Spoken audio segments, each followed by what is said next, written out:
আমি কিছুই জানিনি, হত্যা করার পরে তারা জানাইছে আমাকে। এর সাথে তো কোনোদিন মারামারি ভেজাল ছিল না। নেশা করতো আগে, এই কিছুদিন হলো ছাড়ি দিয়েছে। আমার বেটার কেবল 30 বছর বয়স বেটা। ও বারান্দায় বসেছিল, আমার মোবাইল দিয়ে ভিডিও দেখতেছিল। আর ও পিছন থেকে এসে ঘাড়ে কোপটা মারেছে, তখন হয়তো পড়ে গেছে, জোরে শব্দ হয়েছে। আমি বাথরুম থেকে বের হয়ে আসি, দেখছি যে ও পড়ে গেছে, মুখ খুঁজে পড়ে আছে, আর ও দৌড় মারেছে। আমি ওর পিছ পিছ আইছি, সবাই ডাকেছি, সবাই বের হয়ে আসি, দেখে যে ওই অবস্থায় পড়েছিল।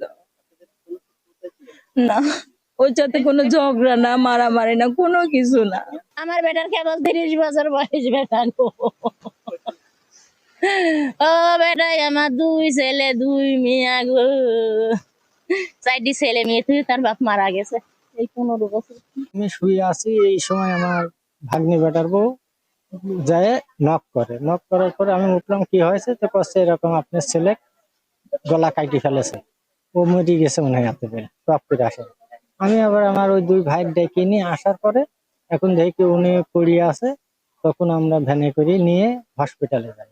আমি কিছুই জানিনি, হত্যা করার পরে তারা জানাইছে আমাকে। বললো যে তোর স্বামী আমার ভাসুরকে জবাই করেছে। কি কারণে? এর সাথে তো কোনোদিন মারামারি ভেজাল ছিল না। নেশা করতো আগে, এই কিছুদিন হলো ছাড়ি দিয়েছে। নেশাও করতো না, একভাবে বাড়িতে বসে থাকতো। কর্ম করে না, বাড়িতে বসে থাকে, তাই চলে যা ছিল সব বেশি কিনে খাইছে।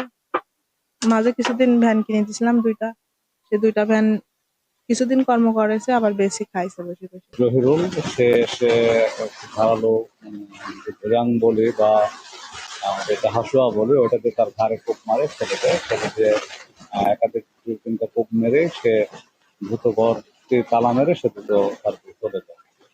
আর প্রকৃত আসলে এখন ও কোনো কর্ম করতো না, ও কর্ম করতো না, ও একা বাড়িতে হাঁটা থাকতো। পাশাপাশি তার ওয়াইফকেও মাঝে মধ্যে মারধর করতো, তার ওয়াইফও মাঝে মধ্যে তার বাবার বাড়িতে চলে যেত। তার মা বাড়িতে ওই দিন মানে বাড়িতেই থাকে, তার মাও বাড়িতে ছিল না। সে হত্যাকাণ্ডটা সংঘটিত ঘটায় সে চলে যায়।